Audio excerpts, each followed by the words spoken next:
Nós vamos ler a palavra de Deus na carta do apóstolo São Pedro, primeira carta, capítulo 5.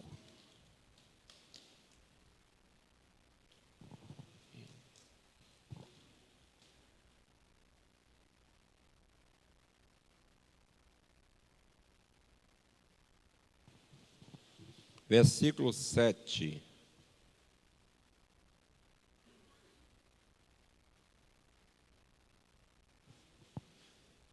Primeira Pedro 5, verso 7.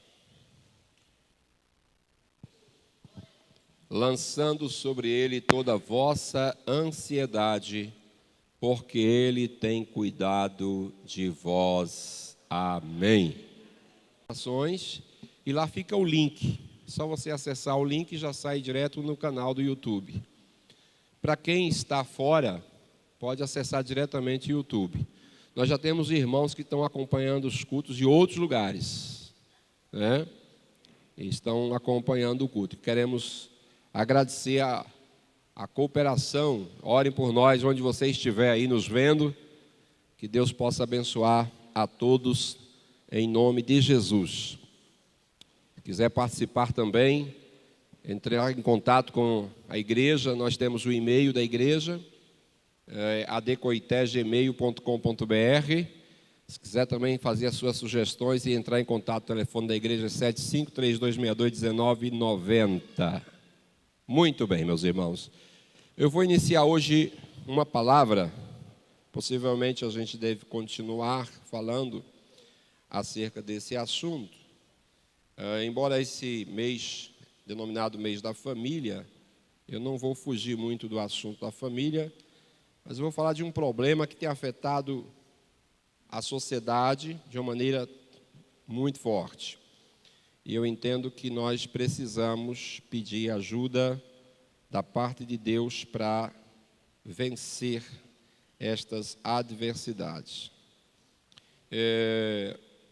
Eu li o texto na carta do apóstolo São Pedro, e o apóstolo São Pedro, capítulo 5, primeira carta, versículo 17, diz: lançando sobre ele toda a vossa ansiedade, porque ele tem cuidado de vós. Então nós vamos falar um pouquinho sobre esta ansiedade, primeiro dentro da visão secular, depois dentro da questão espiritual. Eu não sou profissional da área, então gostaria que os irmãos entendessem que eu estou pegando o material técnico de quem é da área. Tinha um psicólogo e de um psiquiatra que aborda esta temática. Por que falar de ansiedade? Porque é um mal de nossos tempos.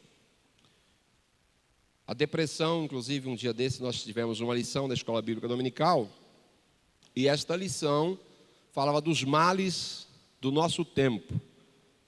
E esse século 21 tem sido marcado por muita gente depressiva, muitas pessoas deprimidas, ansiosas e às vezes até suicidando, tirando suas vidas. Há uma série, eu disse para os irmãos, eu não tinha trazido no dia, mas está aqui na revista Veja, falando da tragédia do suicídio, que tem afetado até pessoas evangélicas, para a tristeza nossa. Mas é algo que não pode passar despercebido. Então essa revista Veja, ela trouxe esse assunto como título: A Vida Como Ela Não Deveria Ser. É uma minissérie que está sendo veiculada na Netflix e tem como título 13 Reasons Why. Em português, são 13 porquês, ou 13 razões, ou explicações em relação ao suicídio. Isso virou uma febre no mundo inteiro. Inclusive os artistas dessa minissérie tiveram recentemente no Brasil, foram recebidos com muita ovação. Bom, mas a minha fala nessa noite é dizer o seguinte: primeiro, nenhuma família está imune. Nenhuma família está imune. Acontece nas melhores famílias. Essa é a primeira coisa que eu quero chamar a atenção. Segundo, a vacina para isso. O antídoto para se vencer esses problemas, além, é claro, que você pode recorrer aos tratamentos convencionais, é a palavra de Deus, é a esperança e a firmeza em Deus. Não era usado esses termos técnicos nos dias dos apóstolos, dos profetas, os termos técnicos, esses transtornos da modernidade. Mas a Bíblia fala de terrores. E quando ela fala dos terrores da alma, o salmista Davi usa essa expressão, Jeremias também usa essa expressão, alguns profetas estão se referindo dessa ansiedade, dessa angústia da alma, essa perplexidade. De vez em quando a gente fica tomado de espanto com tragédias que ocorrem em famílias. No final do ano, por exemplo, na passagem de ano, teve um cidadão que entrou e chacinou toda a família, em plena passagem de ano. Todo mundo deve ter lembrança desse episódio. Então, vez ou outra, nós somos surpreendidos por notícias avassaladoras. E isto tem trazido problemas sérios, transtornos emocionais terríveis. Então, a gente não pode ficar alheio a essas coisas. Embora pareça ser um assunto que quem tem que tratar são os psicólogos, a Secretaria de Saúde, o Ministério de Saúde, a psiquiatria, mas a igreja precisa também encarar os problemas desta natureza. Porque, vez ou outra, a gente se depara com famílias enfrentando problemas sérios com os filhos, principalmente na fase da adolescência. Eu fui surpreendido essa semana por uma pessoa que nos procurou um problema seríssimo envolvendo um filho adolescente. Pois bem, sem relatar os detalhes, a verdade que isso é resultado dessa sociedade permissiva, pós-moderna, que rompeu os paradigmas, rompeu os limites do bom senso, onde é proibido proibir, onde tudo é permitido, onde há uma liberdade excessiva que gera permissividade. E por conta de tudo isso, a igreja precisa fazer alguma coisa. Além de orientar, orarmos, porque a oração muitas vezes está sendo esquecida. E a nossa confiança em Deus não é só confio em Deus, entregar o pacote e achar que está tudo resolvido. Não, a gente tem que perseverar em oração. A oração nunca é demais. Muito bem, então o assunto de hoje é a ansiedade, que causa transtornos nas famílias. Seja individualmente ou no coletivo, nós estamos enfrentando com isso dia após dia. Eu estava conversando com o irmão essa semana, dizendo que se as coisas continuarem do jeito que estão, dentro de 10 anos, o INSS vai encostar no mínimo 30% dos funcionários por problemas sérios de ansiedade. E a ansiedade, ela gera alguns distúrbios. Temos vários. Síndrome do pânico, né? O toque, que é uma doença. Que há pessoas que têm esse transtorno. Mania de limpeza, toda hora limpando, com medo de micróbio, com medo de se infectar, com medo de adoecer, né? Tem muita gente com esses tipos de enfermidades que são tratáveis, que precisa de ajuda. E aqui mais um alerta antes de a gente iniciar realmente no assunto, chamar a atenção, porque eu vejo na igreja demonizando tudo. Esse é um problema seríssimo. Esse irmão está endemoniado, irmão, isso é espiritual, isso é carga, isso tem que fazer uma sessão de descarrego sobre ele. Esse irmão está aí, está perturbado, é demônio.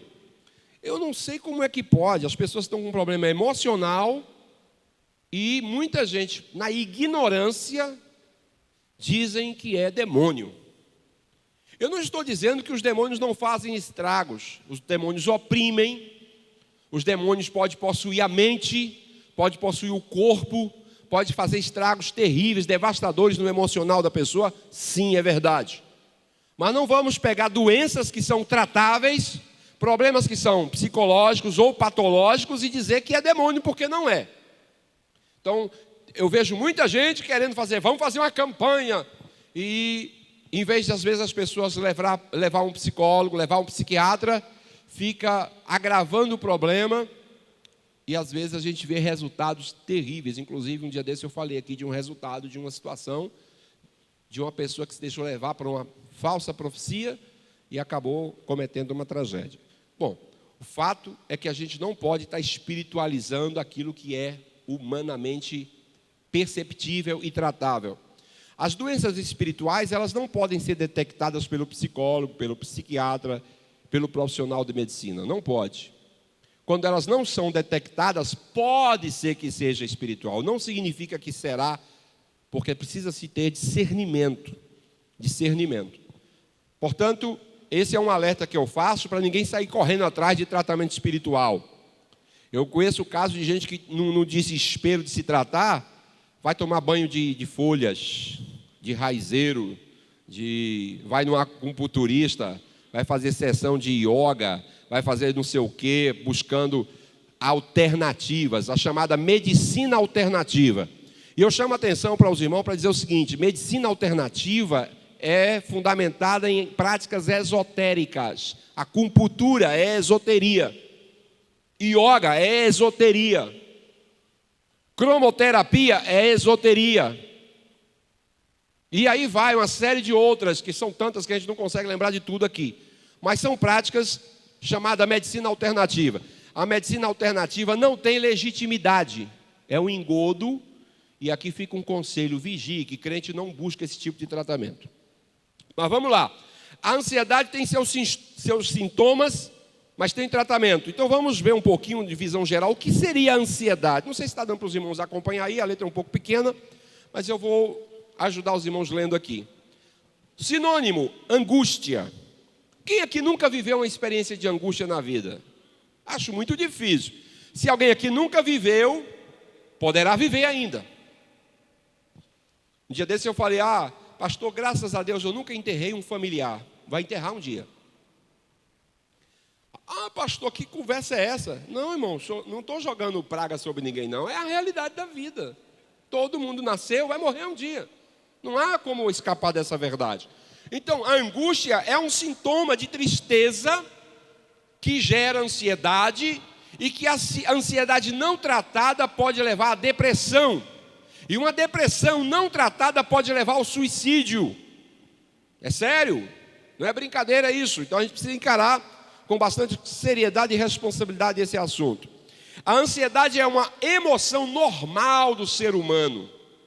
Ninguém fica achando que é um absurdo, porque qualquer ser humano normal passa por isso.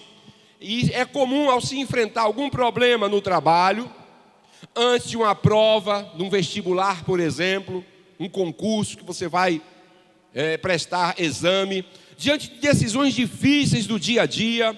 No entanto, a ansiedade excessiva pode se tornar uma doença, ou melhor, um distúrbio. E esse distúrbio, como eu disse, ele é perceptível e tratável. Agora, é claro que, infelizmente, a gente precisa ter cuidado em relação a isso, que depois que a gente coloca isso aqui, a pessoa: então já sei que eu estou com isso, vou buscar um remédio ali e vou me tratar. Por favor, não faça isso. Nós brasileiros temos a péssima mania de achar que somos médicos. E nós temos o péssimo hábito de nos automedicarmos. E muitas vezes você pode estar tomando um remédio contrário, totalmente diferente, e gerar efeitos devastadores, alguns irreversíveis. Então, vigiemos em relação a isso, para que nós, se precisarmos, e eu espero que não, mas se precisarmos, busquemos a orientação de um profissional habilitado. Pessoas que sofrem de distúrbios da ansiedade sentem uma preocupação e medo extremos em situações simples de rotina.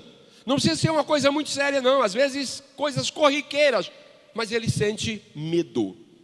E aí as pessoas são tomadas de assalto, de tremores, suor frio, uma série de sensações ruins que a gente vai ver daqui a pouco.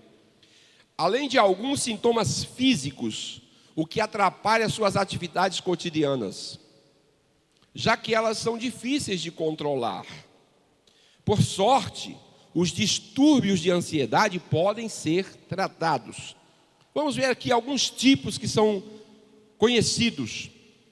São vários, mas os mais comuns são transtorno de ansiedade generalizada, síndrome do pânico, fobia social, fobias específicas como claustrofobia. O que é claustrofobia? é o medo de ficar dentro de um elevador, por exemplo. Tem gente que entra em pânico, não prefere ir pela escada do que entrar dentro de um elevador. Isso é chamado de claustrofobia. Ficar num quarto escuro. Tem gente que não dorme com a luz apagada por dinheiro nenhum. Tem medo de ficar escuro, de ficar sozinho. Isso é chamado de claustrofobia. Aracnofobia. O que é aracnofobia? Medo de aranha. Mas tem gente que tem medo de cobra, medo de barata. Tem gente que quando vê uma barata, pula em cima da mesa, onde tiver, até quebra as coisas dentro de casa. Isso é tomado de pânico, começa a tremer, com medo de alguns insetos, com medo de algum bicho. Acho que você já deve ter visto gente assim. Olha lá se não tiver alguém aqui assim, né?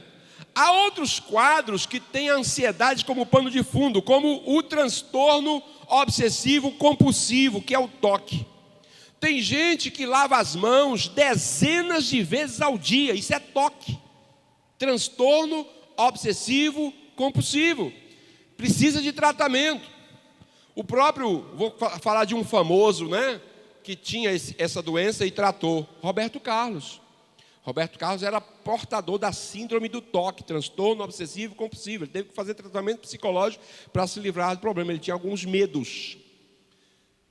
Então, a gente está falando de alguns medos que as pessoas possuem, mas são muitos. Tem gente que tem medo de cemitério, né? Não passa de noite perto de um cemitério por dinheiro nenhum, né? Medo, irmãos, na verdade, o que é o medo? Medo é um sentimento de autoproteção. O medo, em uma medida normal, ele é perfeitamente aceitável, porque se você não tiver medo nenhum, você vai correr riscos e vai perder sua vida. Porque quem não tem medo de nada morre rapidamente. Morre do nada, é verdade. Então o medo, numa medida justa, ele não é algo absurdo, algo impensável. É perfeitamente possível conviver com determinados medos. Por exemplo, medo da morte. É um fator que, até certo ponto, é aceitável. Você não pode ter pânico em relação à morte. Mas um receio da morte. Eu não tenho medo, digamos assim, eu tenho receio. Eu nunca convidei a morte para vir para minha casa. Nunca dei café para ela. Nunca dei almoço para ela. Nunca dei janta para ela. Se depender de mim, ela vai morrer de fome. Mas ela aparece. É indesejada. Mas eu tenho que ficar com medo, assustado. Que dia que eu vou morrer? Não.